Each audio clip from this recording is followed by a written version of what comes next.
Good evening, Belize, and welcome to XTV's news broadcast for Tuesday, August 26, 2025.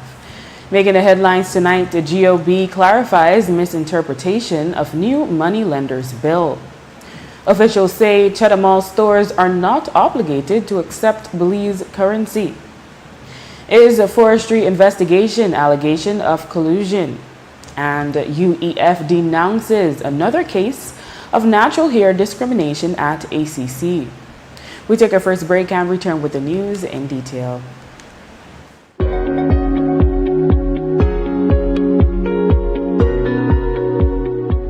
Rest assured, your current banknotes will remain valid and will circulate alongside the new ones. If you have the old banknotes, you will still be able to use them in your day-to-day transactions throughout this transition and after. The central bank will partner with the financial institutions to quickly remove the old banknotes from circulation. The central bank has never demonetized any family of notes. In other words, banknotes from the establishment of the central bank holds the same value today. New look, same value, seamless transition. Learn more at www.centralbank.org.bz. A message from the Central Bank of Belize.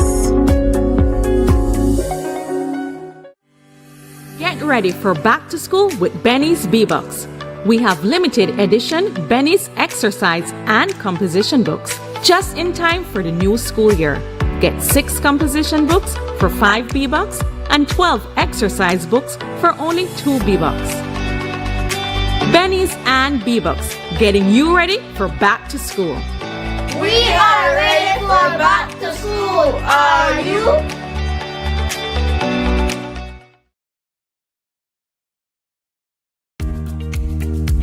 Here's how to access your contribution history on the My Social Security portal. First, go to your browser and type ssbportal.org.bz. Enter your email and password, then click Log In. Once logged in, you'll see your full portal account on the screen. On the left-hand side, you'll notice a drop-down menu for added features. Click on History. Choose Contributions. Read the disclaimer, then click Continue. You'll now see a full window displaying your contribution history. In the table, each row represents a different year. For example, let's look at the year 2024. Click on the row and a detailed breakdown will appear. This breakdown includes your employer's name, your earnings for each month and week, contribution type, the amounts paid, and that's how you can explore the new contribution feature on the My Social Security portal. It's quick, easy, and keeps your Social Security information right at your fingertips. Create your account today. At Atlantic Bank, your convenience is our priority. Our contact center is designed to enhance your banking experience. With a wide range of customer service options, you save time and effort. You can easily call in to block or unblock your debit and credit cards, perform account inquiries, and access detailed card information. Whether you need assistance with online banking, merchant support, or general inquiries, our team is ready to help. For added convenience, if all operators are busy, you can leave your number and an operator will return your call as soon as possible to ensure you receive the support you need. Depending on your transaction type, we may need to verify your identity through a set of security questions. And remember, Atlantic Bank will never request your username or password for Atlantic Online via phone call, text, or email, ensuring your personal information remains safe and secure. Our support team is available Monday to Friday from 8 a.m. to 6 p.m. in both English and Spanish. Simply dial 223-1212. This is a dedicated line for our contact center. Atlantic Bank is committed to providing you with exceptional service and the tools you need to manage your finances conveniently and securely. Take full advantage of our easy-to-use contact center services today. Atlantic Bank, building the future together.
bringing people together.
Tired of replacing light bulbs? LEDs are what you need. LEDs last up to 30,000 hours. That's 30 times longer than incandescent bulbs, and up to 8 times longer than compact fluorescents. So less changing and less trash. Planet Earth thanks you. And the LED experts at Brothers Habet and Habet will help you find the best LED solution, with colors for every room and mood, starting as low as $6.95. You can even get LED strips for home, office, and industrial use. So say goodbye to fluorescent tubes forever. And because they use up to 90% less energy, you save money. Money you can spend on other things. So head to Brothers Habet or Habet and Habet today. You can also call, email, or Facebook us. Have a brilliant day. Measles is a virus that is highly infectious and spreads through the air when an infected person coughs or sneezes. It often starts with a fever, cough, runny nose, and red, watery eyes, followed by a rash that spreads all over the body. Measles can cause serious complications. But here's the good news. Measles is preventable. The safest and most effective way to protect your child is through vaccination. The MMR vaccine is safe and available at your nearest health centers and clinics. Let's keep our families and communities safe. Get vaccinated. Stay protected. Brought to you by the Ministry of Health and Wellness in partnership with PAHO and UNICEF. It's the Martins Community Festival 2025, going down Sunday, September 7th. Mahogany Street will be the epicenter of the fun, the excitement, the food, the entertainment, and the people. This year's Martins Fest features Britney Starr, Ernestine, Chica Ramos, Nello Playa, you deserve it, anything you want, you could request it, Unlimited, Miming, Sweet Pain 3.0, Hubie, Yaz Talia, Kenny Gladden and the New Creation Band, Coconut Boy, Super G, Stick the Artist, every girl wine, sunny or stormy, money no, NTR Shine, with music from Mr. Frisco, Reggae Kingpin, Tony G, DJ Dixie, Sly Boy International, DJ Buff, DJ Lala, DJ Baby, DJ Pounds, Exclusive Sounds, and all backed up by Hyper Sound. Oleander to Jasmine, the Martins Community Festival 2025, Sunday, September 7th. Sponsored by Grace Kennedy Belize Limited, Belize City Council, J&W Shopping Mart, Belize Electricity Limited, Hyper Sounds, and the Belize Police Department. Get Get ready for Belize's largest business expo, the Expo Belize Marketplace 2024. Join us on September 14th and 15th from 8 a.m. to 6 p.m. at the Marion Jones Stadium on Princess Margaret Drive in Belize City, where local businesses will be showcasing their finest goods and services. Take advantage of fabulous deals. See what's new in the market. Entice your taste buds with local food and drinks. Experience live musical entertainment. Entrance is only $3 for kids and $5 for adults. The Expo Belize Marketplace 2024, showcasing Belizean innovation for the past 28 years. See you there.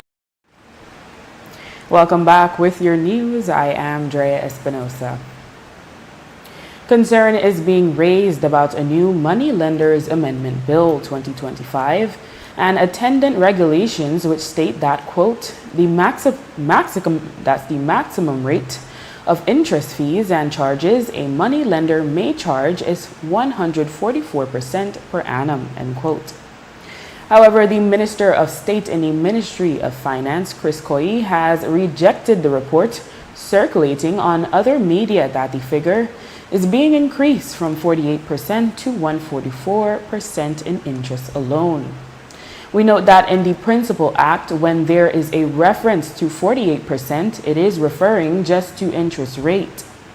However, this new figure of 144% is a global figure that includes interest plus other fees like penalty charges and the like, which Koyi says money lenders are currently charging.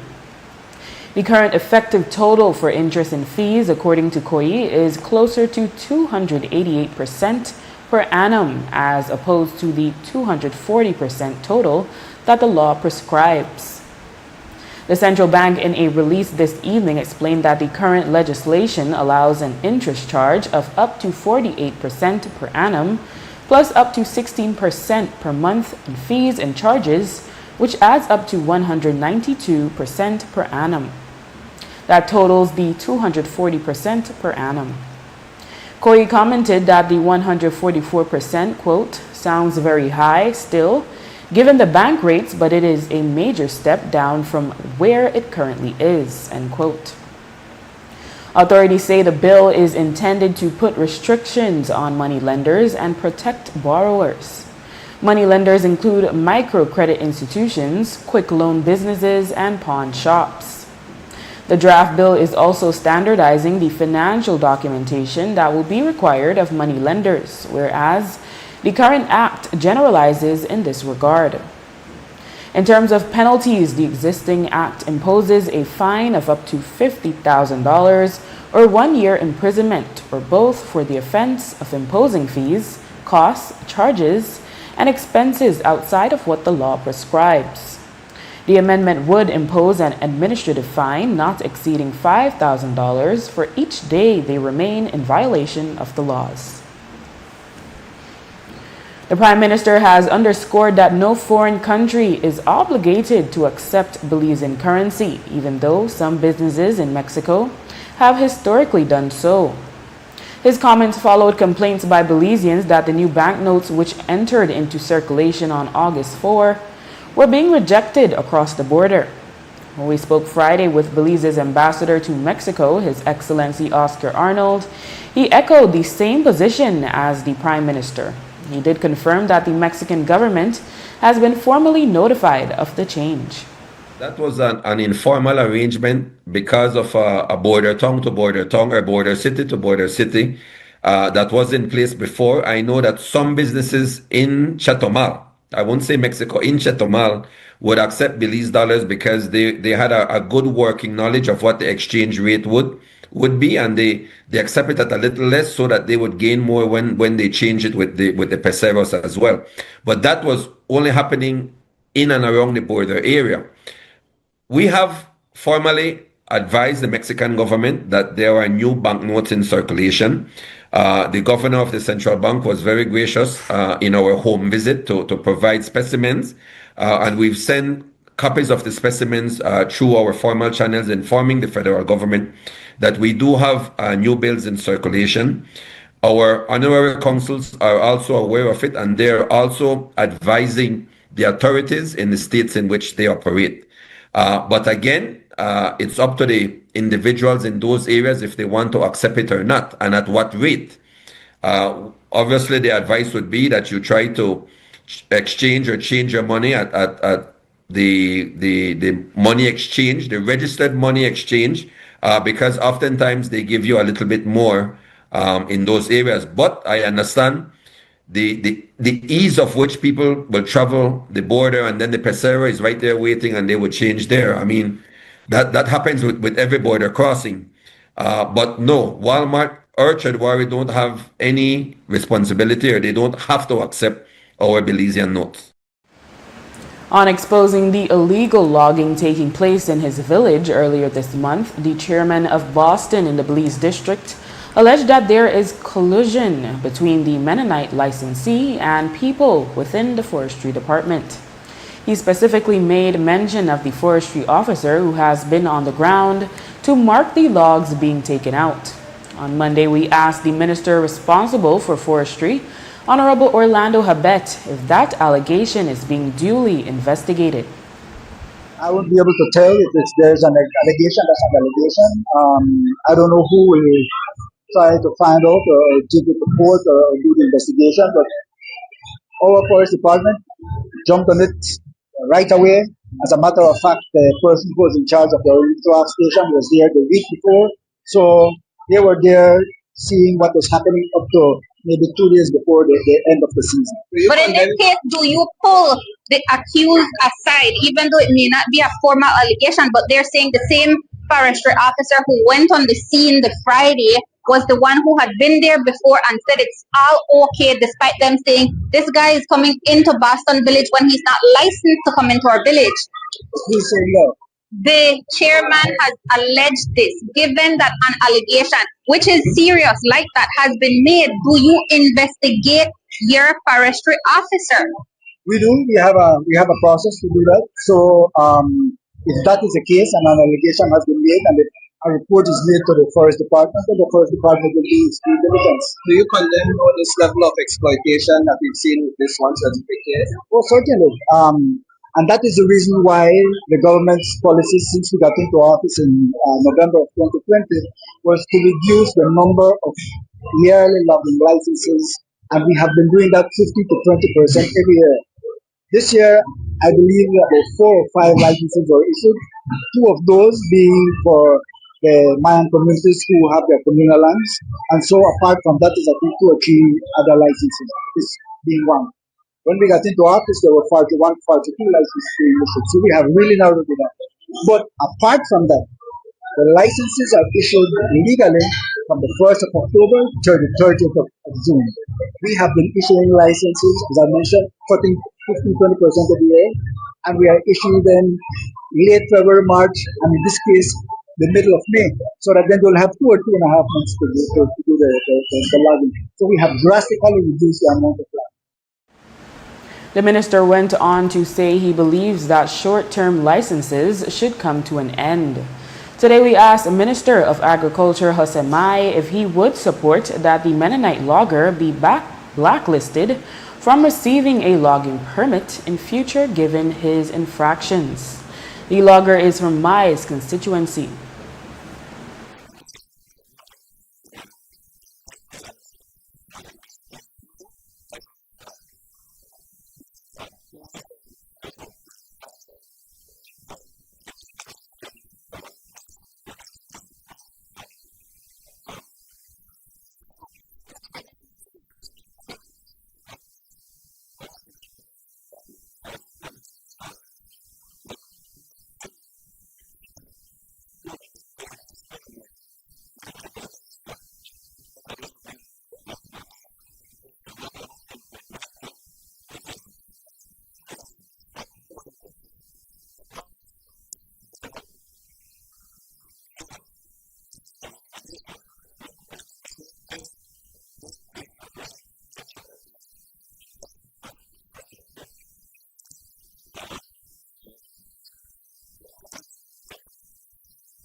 Monday marked the start of the new academic year for secondary schools. It's a time the UBAD Educational Foundation monitors closely, as it often brings renewed reports of discrimination, primarily against black students, male and female, over their natural hairstyles. This year was no exception. On the very first day of classes, Anglican Cathedral College, a school with a track record for such violations, repeated the discrimination. In one case, a student was sent a letter for their parents advising that they were in breach of the school's attire and personal appearance policy due to having in hair extensions. For today, UEF's chairperson Yaya Marin Coleman had planned her usual protest walk from Ladyville to Belize City. The walk usually ends in front of the Ministry of Education office on North Front Street. However, after she became aware of this case, she decided to walk instead to Anglican Cathedral College. When one rule violates your right, you have one right for not follow that rule. We said that we want change in Belize. The only way I can get change is if you change your mindset, change your actions, and have the courage for defend what's best for you. If you don't identify as an African person, racialized as a black person, you don't have no space for that, because you don't live where we live every day. The discrimination, the marginalization, the oppression, the psychological oppression. In 2022, Angola became the first Caribbean country to change their hair policy. In 2023, Trinidad and Tobago changed their hair policy. In 2024, Puerto Rico changed their hair law to say that there should be no discrimination, primarily African people, and that they could wear locks, bantu knots, cornrow, twists, protected hairstyles. They are human right. Now, past ministers of education come out and give lip service, but they know self on the fact that and not every hair discrimination case get reported. The ones that will get reported, the Ministry of Education aware of it, and they're not doing nothing about it, so the violation continue. Earlier this year, the same school, Anglican Cathedral College, violate the young men. Now again, report yesterday, and tell the students that they can't come to school with hair extensions, and if they come to there with it, they can't come on the compound. Anglican Cathedral College is wrong. The management of Anglican School is wrong. The government of Belize is wrong. The Ministry of Education is wrong. I at the front of ACC now because I want the students to know I got on the back. I need parents to do the same thing for their students. And then they say in a Christian school, I wouldn't want to see if a Christian school got signed up about ACC a great place to learn. To learn what? To learn not to accept yourself as the creator make you? Not long after the interview, Yaya reported that the principal met with her, but held steadfast to the position that the school is merely adhering to its established school policy. Parents whose children are similarly discriminated against can reach out to Yaya Marin Coleman at 671-8050. If they want intervention to have an attorney, write the school a letter. It has been almost a year since UEF started its campaign for a natural hair law for schools and the workplace.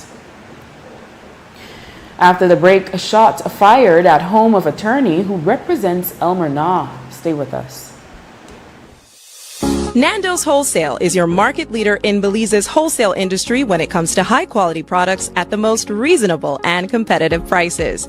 With over 40 years in the wholesale business, Nando's Wholesale embraces the partnership of the hotel industry in Belize by providing world-renowned brands in wines, seasonings, condiments, and cleaners in industrial sizes, as well as small and large kitchen appliances and equipment. Nando's also takes pride in providing one of the quietest and most durable air conditioning systems in Belize with technical support and spare parts. Nando's Wholesale. Professional, reliable, effective, and prompt. Nando's Wholesale always delivers. Visit us at www.nandos.bz or send an email to nandos@nandos.bz. Or, even better yet, give us a call today at 222-500 or 280-8080 to speak to one of our sales representatives today.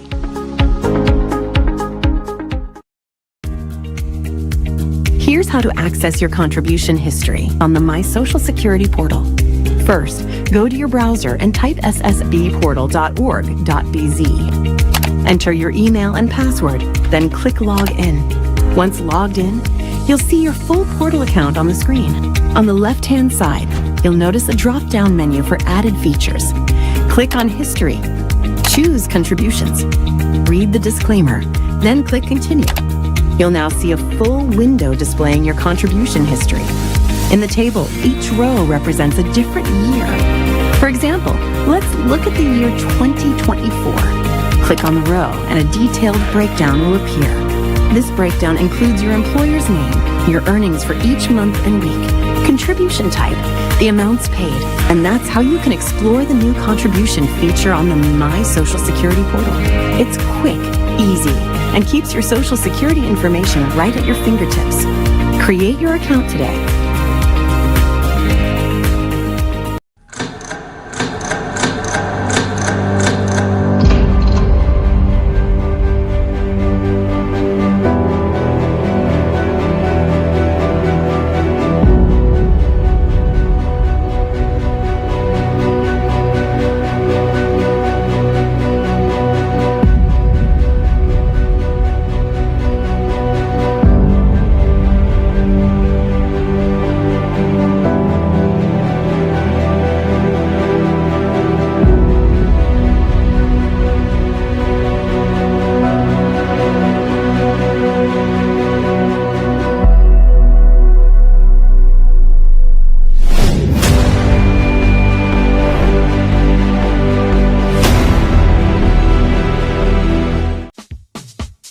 Whether you are a busy person or stuck in traffic or having an adverse or very demanding circumstance, tension builds up, causing you to be stressed out.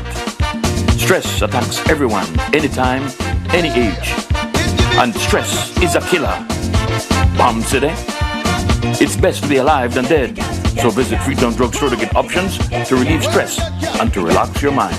Yes, sir. What can I do for you today? I'm so stressed out. Okay, after that, head up right now. When I this daily? For 10 days, I am good after that, okay? Okay. Freetown Drugstore, 28 Freetown Road, where you are better off alive than dead. Freetown Drugstore, telephone 223-2876.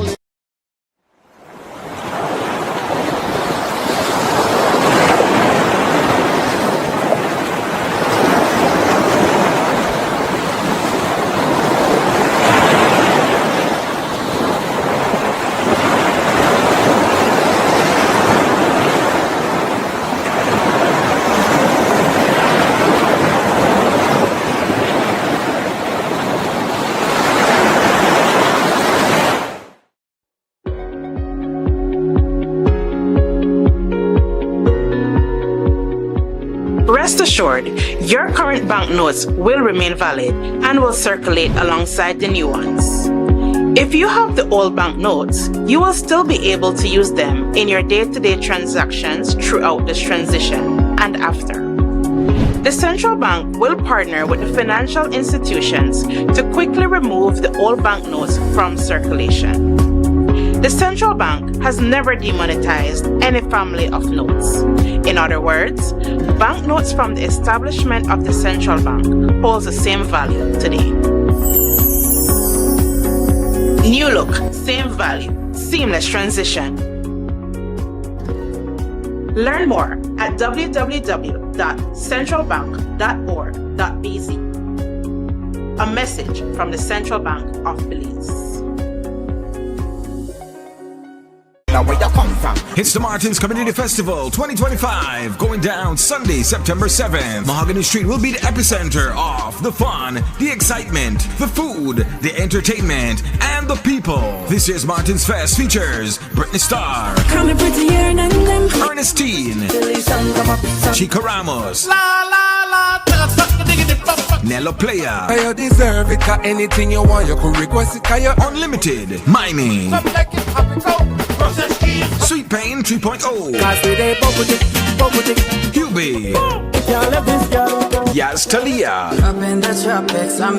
Kenny Gladden and the New Creation Band, Coconut Boy, Super G, When the pan knock, we day night.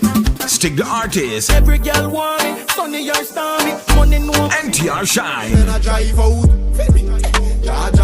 With music from Mr. Frisco, Reggae Kingpin, Tony G, DJ Dixie, Sly Boy International, DJ Buff, DJ Lala, DJ Baby, DJ Pounds, Exclusive Sounds, and all back to buy Hyper Sound. Only under the Jasmine, the Martins Community Festival 2025, Sunday, September 7th. Sponsored by Grace Kennedy Belize Limited, Belize City Council, J&W Shopping Mart, Belize Electricity Limited, Hyper Sounds, and the Belize Police Department. Manuel Padron, whom Joseph Budna accused of being the man who publicly whipped him in one of his Facebook lives weeks ago when he was covering a land dispute in Orange Walk, is a constituent of Orange Walk South. Budna had requested that charges be levied against him, and when none were forthcoming, he said it was because Area Representative Jose Mai intervened on behalf of Padron. We put that question to him today.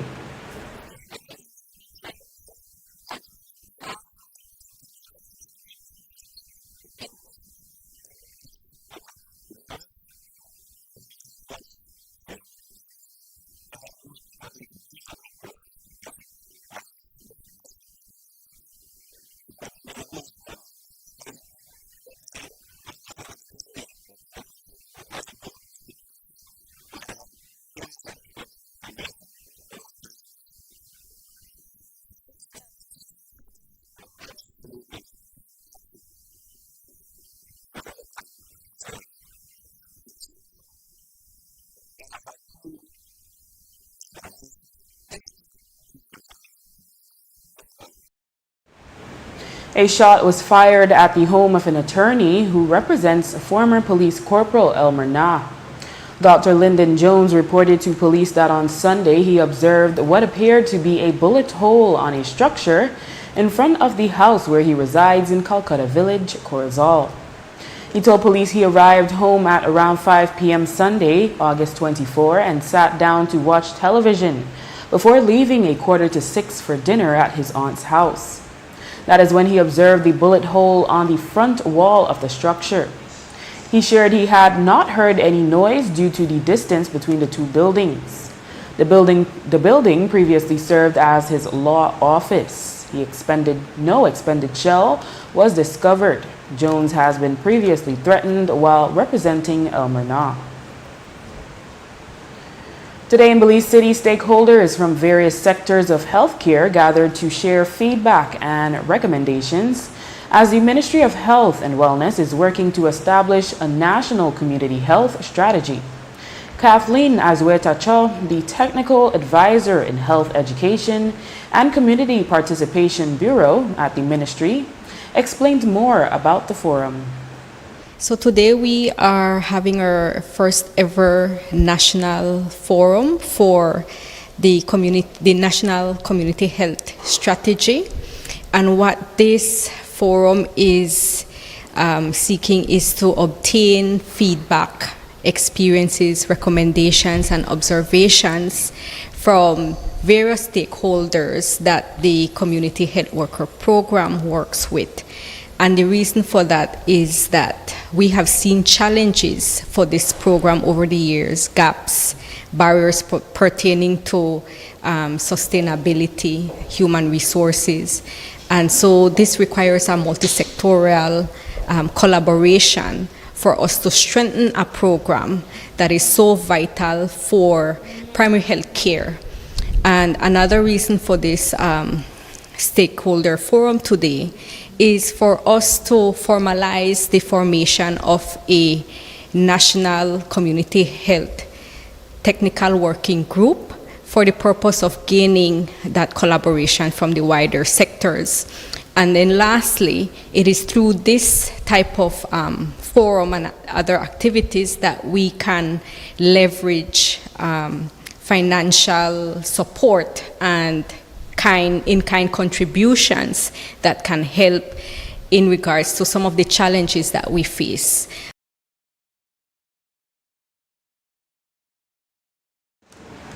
Azweta shared some of the challenges that the stakeholders have expressed and which the ministry intends to address.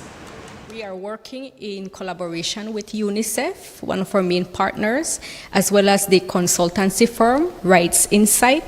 And over the past months, from April, we have been doing a situational analysis and working with communities and gaining their input. And these are communities that range from having health services and others that might not have a health facility in place.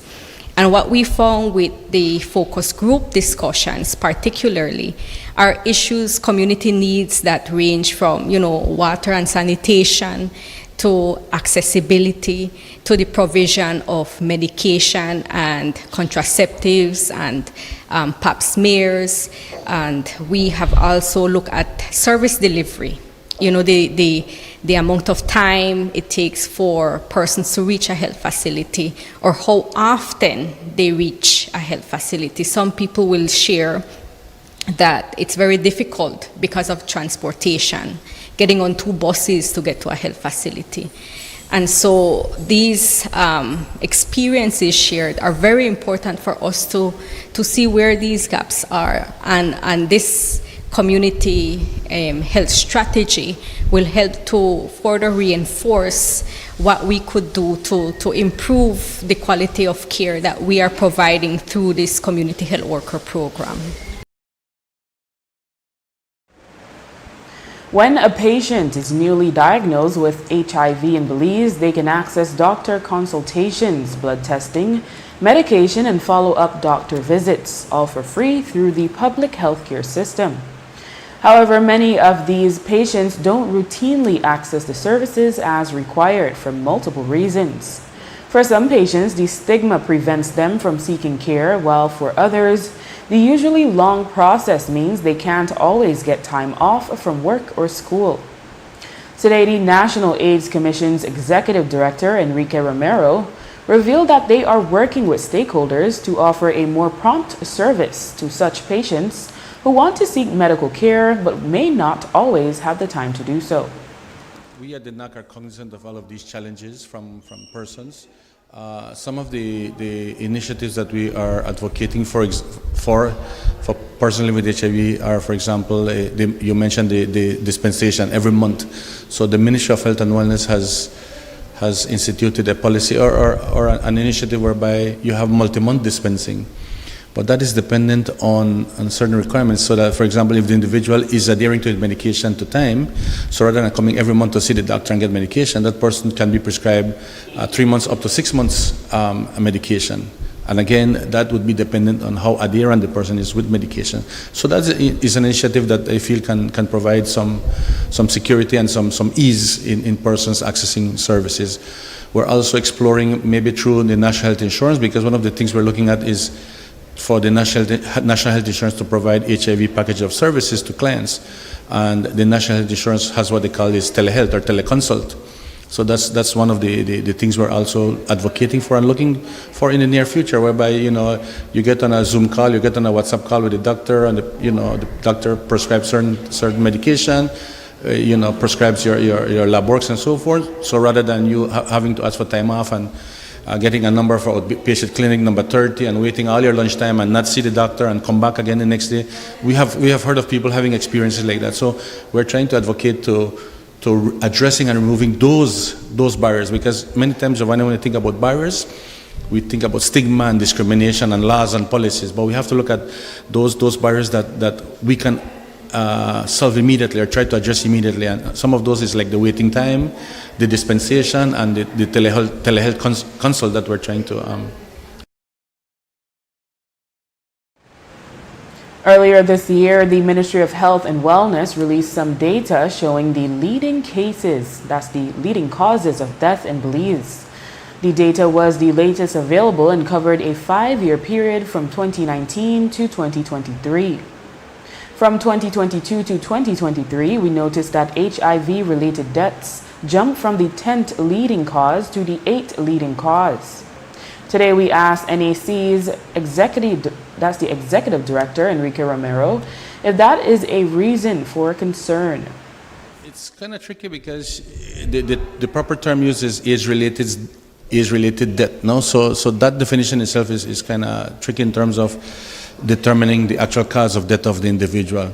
However, over the past few years, what we have noticed in the HIV response is we have noticed that, particularly with men, we have men coming into the facilities late in their diagnosis, so they already come with the HIV infection, and that is what contributes to also some of the deaths. Compared with women. Some women, because, especially because of the maternal child health program, once they are pregnant and they start visiting the healthcare facilities, they are tested and provided necessary support. But with men, no, that's not the case. Men, the health-seeking behavior in men in general, not only with HIV, is very low. A man would not access health services until it's too late, and that is what we have been seeing in the HIV response in men. We have a lot of late diagnosis in men, no? I imagine it's even more trickier because men on a whole don't like to access healthcare and the stigma that comes with HIV too. And Giovanni, you hit the nail on the head that, apart from the low health-seeking behaviors from men, the whole issue of the stigma and discrimination and one of the biggest things that is brewing now is the whole issue of internalized or perceived stigma, whereby the individual already comes with a mental block, with a mental barrier, thinking that people are watching the individual funny. They think the individual, different things of the individual. So that in itself is a huge barrier to overcome because you already come with a mental barrier when you go to access services.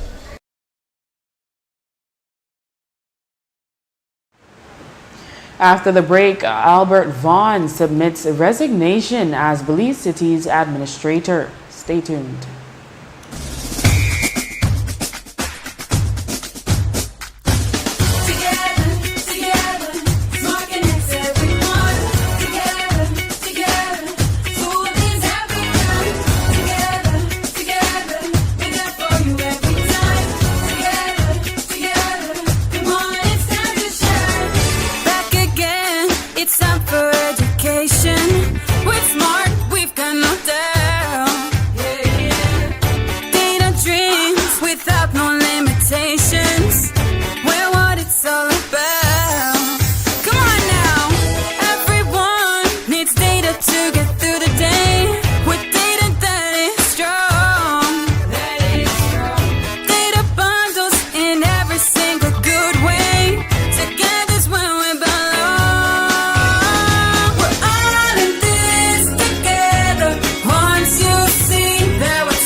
Bringing people together.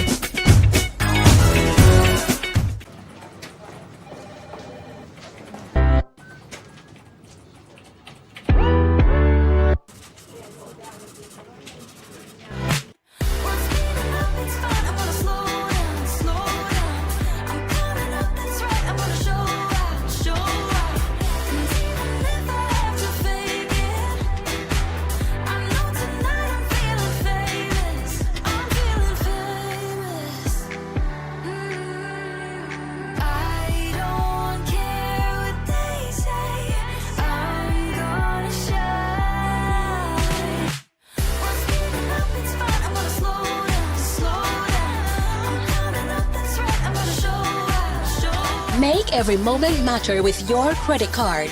More transactions, more chances to win cash back. You can be one of 4 monthly winners. Get a chance to win cash back with every purchase of $100 or more. For more information, visit www.atlabank.com. Atlantic Bank, building the future together. Get ready for back to school with Benny's B-Books. We have limited edition Benny's exercise and composition books just in time for the new school year. Get 6 composition books for 5 B-Bucks and 12 exercise books for only 2 B-Bucks. Benny's and B-Bucks, getting you ready for back to school. We are ready for back to school. Are you?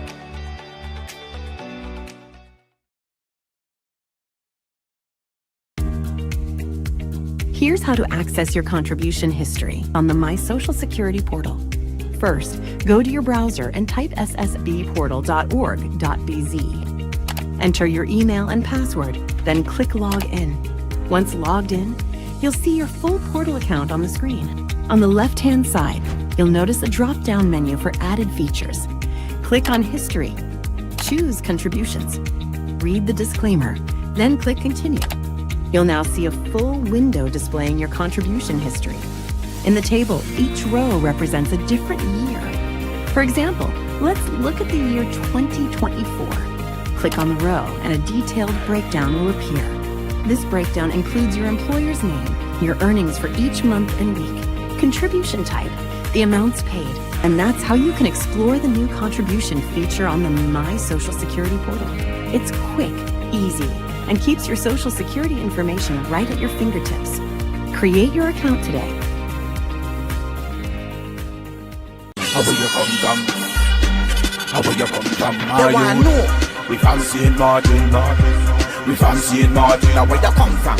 St. Martin's Festival happening September 7th.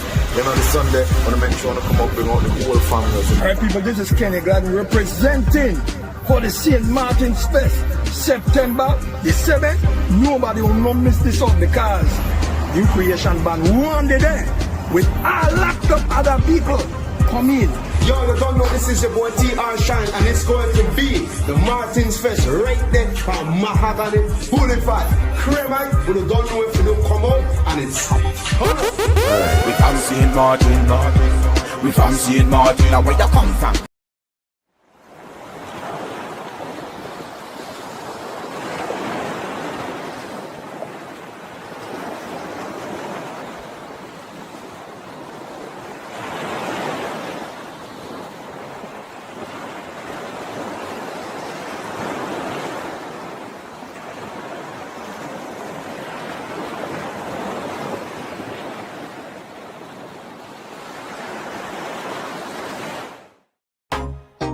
Get ready for Belize's largest business expo, the Expo Belize Marketplace 2024. Join us on September 14th and 15th from 8 a.m. to 6 p.m.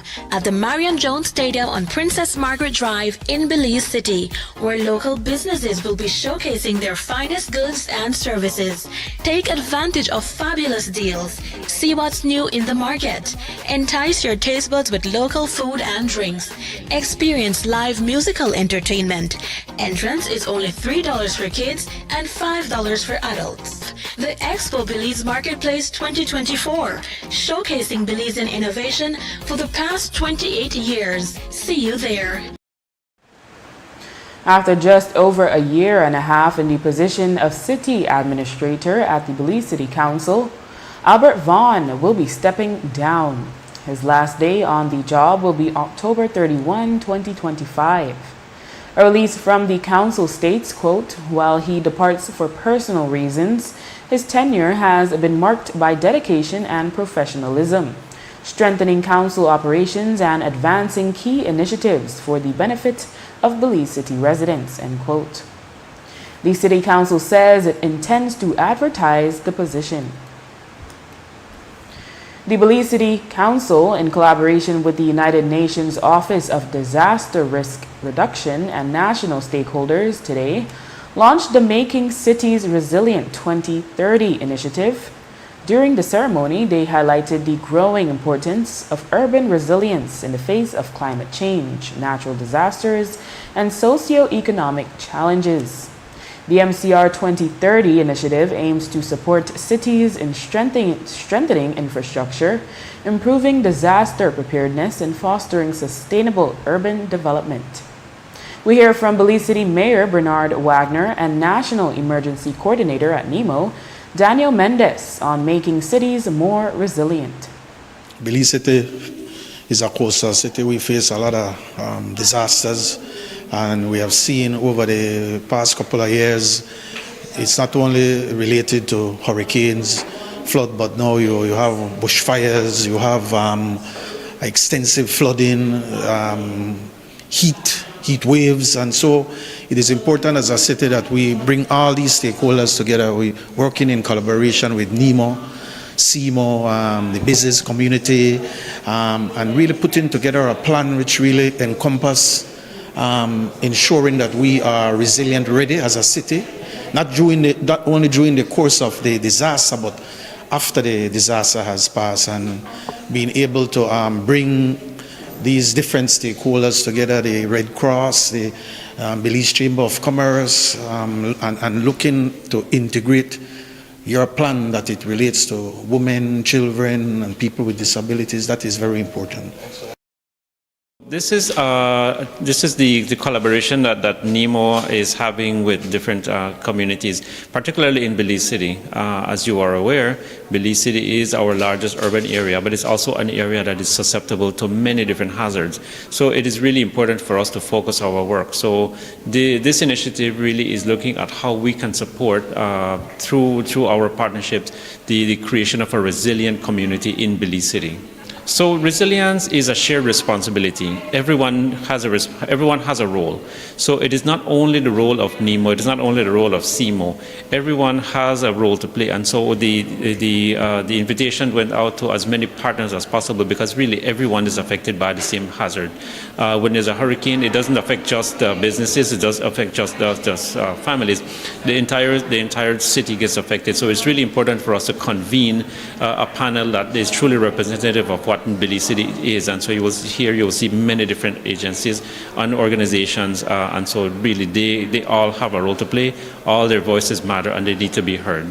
So it's not only creating a plan, but how you integrate this concept into all our planning. So how does Belize City now integrate resilience into its own land use planning, into its different programs, into its emergency management plan? So it's not just the creation of one single policy or strategy, but it's really how it's incorporated, so we can really ensure that Belize City is resilient, it's able to withstand disasters, it's able to adapt, and the people are resilient and are able to recover quickly. We also spoke with Angela Davis, Planning Coordinating Specialist with the UN Women Multicultural Office in the Caribbean, and UNDR's Emma Hansen.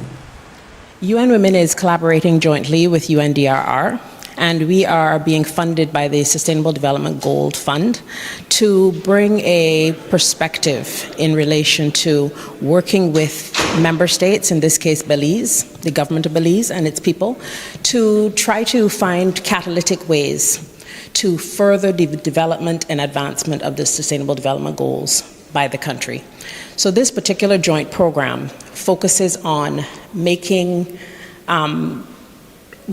focuses on inclusion, resilience, safety, and trying to build sustainable solutions to urban planning and development. It is focusing on using particular models and frameworks which Belize as a government has already signed on to as one of the United Nations member states. It is bringing technical expertise through collaborative processes that have taken place regionally and globally to bear on what's happening in terms of urban planning and safety and climate change considerations for Belize City. Belize City as one of the Belize as one of the small island developing states is particularly vulnerable to some of the adverse climate events that we see happening. So increase in hydrometric activity like hurricanes, and what that brings with it in terms of erosion of coastal zone areas, flooding, and all the attendant issues that go with that are things that, as the mayor pointed out this morning, are very much happening at a more rapid pace. So our efforts are supposed to help drive participatory, inclusive, and catalytic changes that can help Belize become more resilient to those activities. So the United Nations Office for Disaster Risk Reduction has the mandate of implementing the Sendai framework for disaster risk reduction. So it's focusing on building resilience and the capacities of the member states that are signing on to this.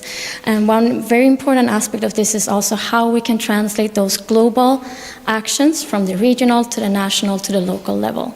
So what we're doing here today in Belize City is that we are using the tools of the Making Cities Resilience initiative, which is really focusing on recognizing that communities and the local government which serves these communities are at the forefront of disaster risk and climate risk.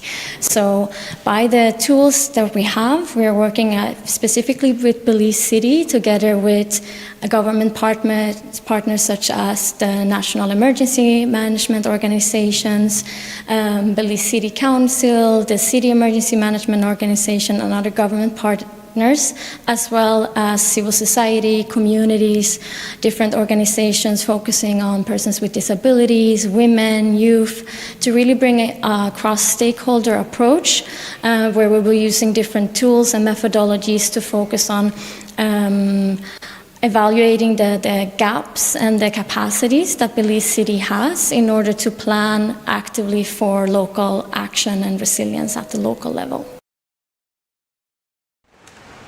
The ceremony concluded with a pledge from all partners to actively participate in the program's initiatives and monitor progress toward building a safer, more sustainable, and inclusive urban environment for all residents.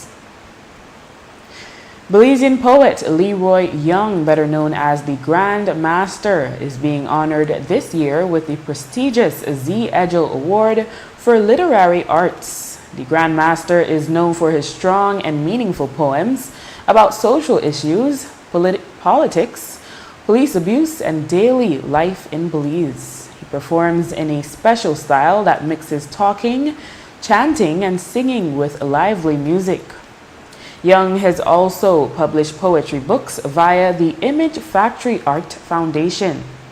These include Made in Pink's Alley and Generation X. He ventured into music when he released his first album, Just Like That, with Stone Tree Records.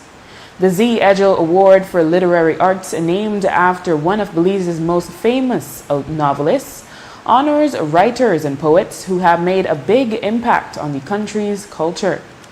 This year, the award to Leroy Young celebrates his contributions to Belizean poetry, the spoken word, and his role in using art to influence.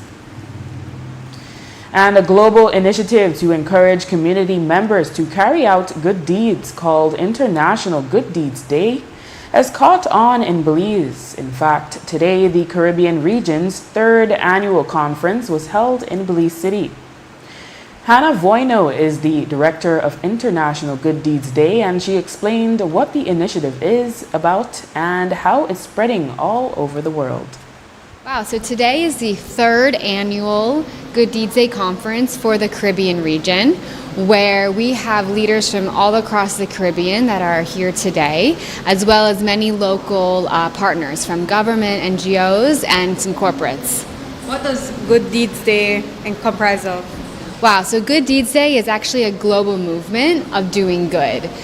We have our day that we celebrate doing good every year, which next year will be on April 12th, which is Sunday. And it's really a way or an excuse, you could say, to get people out to do good in a really fun, easy, light way.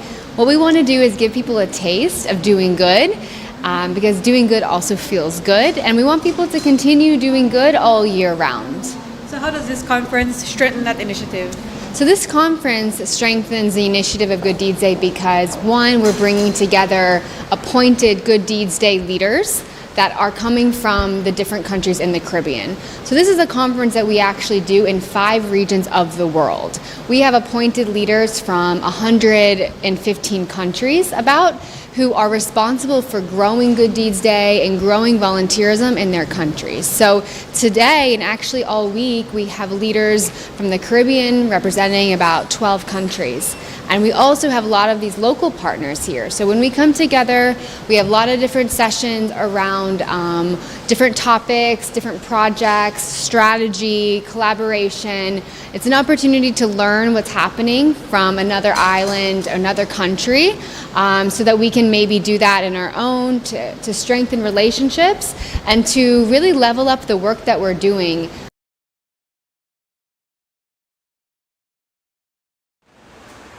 Charlotte Nall, who is the leader of the Belize movement for Good Deeds Day, said the initiative has been in the country for 2 years now. She spoke of the types of good deeds that the initiative has completed in Belize. It started 2 years ago. It was something that I have been researching. Belize is my home.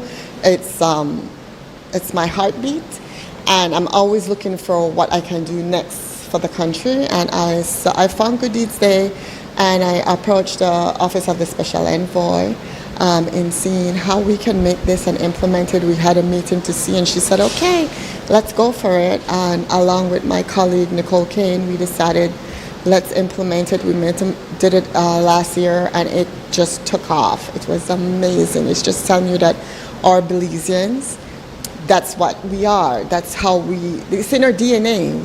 We're always helping each other. And so we moved on from that. We had over 200 participants, which was amazing. And then this year, we expanded that far more to involve even the youths came out in droves volunteering. Good Deeds Day is all about volunteering. It's giving back. So it's just, I'm just overwhelmed with excitement and appreciation of how the Belize community have been doing so much to give back. What were some of the activities that they did on Good Deeds Day? They cleaned up parks, they cleaned up the beachfront, they fed the homeless, they went to senior homes to visit. We refurbished a parish hall. We had 50 students from SJC, JC came out, and those students worked extremely hard. We partnered with St. John's Vianney in helping cleaning up, getting the parish hall painted. So those were some of them, and we were all from Corozal down to Dangriga that came out participating. Content creator 20-year-old Ian Henry, who goes by the moniker Mr. Handsome, was robbed inside his hotel room by a man he had invited to socialize over the weekend. Henry reported to police that he was in his room at the Victoria Hotel on the Belize Corozal Road when the man, whose name he did not know, punched him to the face and tied him up, then stole jewelry, his watch, a speaker, and $3,000 in cash from his wallet. In total, the items stolen were valued at over $4,000. Police are investigating. In court news, on Friday in the courtroom of High Court Justice Candice Nanton, there was a conviction for the 2019 murder of Dion Fauber in San Pedro. However, in a notable twist, only one of the two accused was found guilty while the other was acquitted. The two men are Anthony Carballo Jr. and his cousin Darrell Grant. Justice Nanton stated that one shooter had clearly been identified, and that was Carballo. In the case of Darrell Grant, Justice Nanton said there was insufficient evidence from the Crown regarding his involvement, and so he was acquitted. Grant had given an unsworn statement from the dock explaining he had no knowledge of any murder and that he had only gone to the house to buy weed. Among the evidence relied on was footage showing both men at and around the scene. Sentencing has been set for October 6, 2025. Carballo Jr. was represented by Lyndon Jones, while Grant was represented by Darrell Bradley. Anthony Carballo Jr. had been charged for 2012 murder of Jermaine McNabb, but walked from that one. And with that, we've come to the end of our newscast. The repeat can be viewed on the station later tonight at 9 and again tomorrow at midday. Join us again tomorrow for another edition of the news. And remember, you can always catch up with the day's top stories on our YouTube channel and Facebook page under XTV Belize. And you can watch the evening news on our XTV BHNI app. I am Drea Espinosa. Have a safe and enjoyable evening.